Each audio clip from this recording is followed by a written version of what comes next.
Hey guys, what's going on? Today I want to talk about adding a mental tough day, a very occasional mental tough day into your strength and conditioning program for BJJ. So, I just want to give a little background as far as what I mean by this. Back when I played football in college, in the off season, the second semester, spring semester, obviously no football then, but we used to have it broken down into three different portions. When we first returned from the Christmas break, we did the phase one, which was the strength and conditioning phase. And with that, we used to do, obviously hit the weights, do agility drills, those type things. And then the next thing we had was phase two. And this fucking sucked, okay? This was the mental challenge portion of the football year. After phase one, we're kind of burnt out, from doing the strength and conditioning quite a bit. Obviously, it's fun getting bigger and stronger, but at the same time, it's like, oh god, I'm over it. But phase two kind of helped put things in perspective for us, and really helped increase our mental toughness. And essentially, what we did, it was 3 weeks prior to spring ball, and we used to get up every morning. And whatever it was 5:30, I think we're on the field, the fields, and I went to school, in northern school, where it was still very cold, and at this hour, and pretty much our coaches just kicked our dicks in the dirt for an hour in the freezing cold, and it was a kick in the nuts. I saw a lot of things happen, and as far as a lot of people, not a lot, excuse me, a few people quit. I mean, literally quit off the football teams. Like, literally, I mean, this one guy just fucking said, fuck it, I'm out, I'm transferring, and just walked off the field. And besides just seeing him around campus in the dorm, that was it, man. He was gone. It broke him. But after this 3-week period of just mental, I don't know what, my young life, let's face it was mental anguish. It was like, damn, every day, just doing up downs in the freezing cold, the slush, ice and stuff, and all the other nastiness that came around, doing every drill possible, the sprints, for that time, it helped reset the brain. I was like, holy shit, just get me to spring football, man! I can't wait to go hit people and play football again. This helped me reset my mind and get to focus on what's important.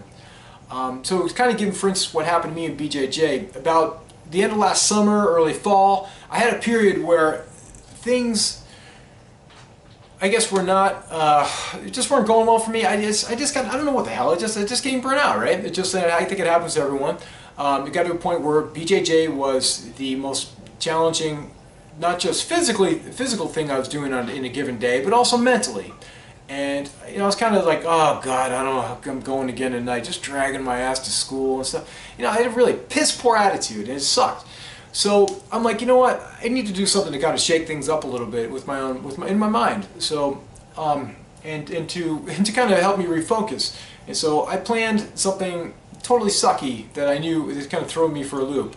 And I called it the 3 bridges. And just give me an idea. It's nothing too deep, so hang in there. So this Saturday I had circled, on my calendar, so I was kind of getting mentally prepared for it. So I had something else to focus on mentally that I knew was going to suck. And so what I did. I got up this one particular Saturday, I guess in early fall. Put my backpack on. I loaded it full of Gatorades, and I walked the 3 local bridges in my area. Okay, so I live in a small town called Indian Rocks Beach, and what I did, I started from my home. I walked up Gulf Boulevard, which is let's see, just south of Clearwater Beach. So I walked the first bridge, which is the Clearwater Pass Sand Key Bridge. I think it's called the Clearwater Pass, but everyone calls it Sand Key, whatever. Walked that one, walked through the Clearwater Beach, walked the Clearwater Memorial Beach Bridge, walked through the town of Bel Air, over the Bel Air Bridge, and then back home. And this took me the entire day. I didn't have a pedometer or anything like that. I don't even know how far it is driving. Oh, I know from my house to just the Colorado Pass Bridge, that's the first bridge, that in itself is 4 miles, 5 miles, 5 miles. And that in itself, okay, and that was just the beginning. I still had, the rest of the way to go. It took me the entire day, man,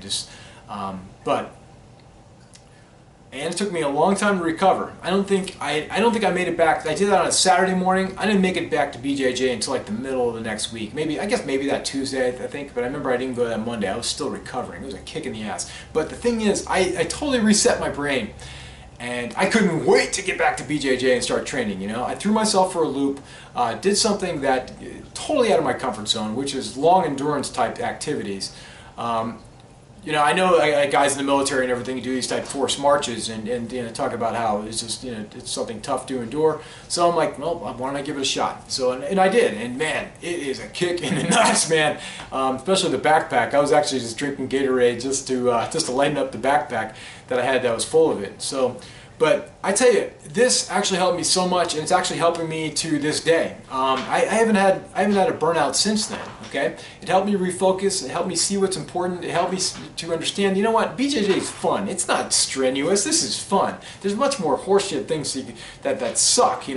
Walking with a backpack in hot ass Florida, which in early fall is still hot as balls here.